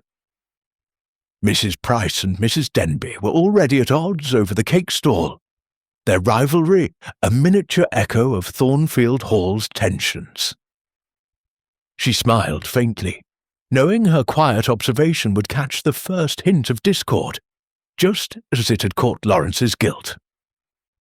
Clara's death was a tragedy, but it stemmed from the same flaws Miss Marple had seen time and again: envy, fear, and the desperate need to be seen.